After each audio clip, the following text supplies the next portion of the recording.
This video will demonstrate how to assemble and disassemble the probe to the converter for your Q700 system. It's critical that the probe is properly tightened. If it isn't, the system will not work properly and the components may get damaged. These are the spanner wrenches that come with your system. This is the 1/2" 4220 probe, and this is the CL334 converter.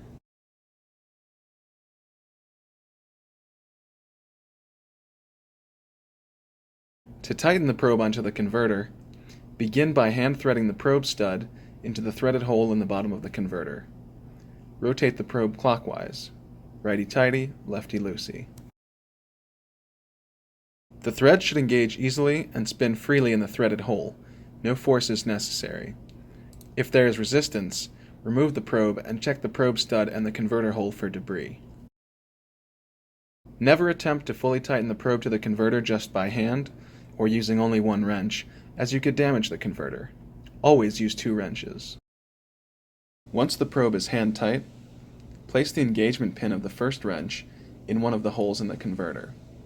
With the other hand, take the second wrench and place the engagement pin in one of the holes in the probe.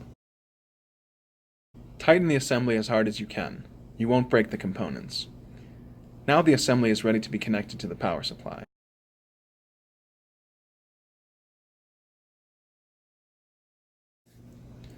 To disassemble your ultrasonic probe from your converter, place the engagement pin of the first wrench in one of the holes in the converter. Next, place the engagement pin of the second wrench in one of the holes in the probe. Push down on the wrench handles until the probe moves easily.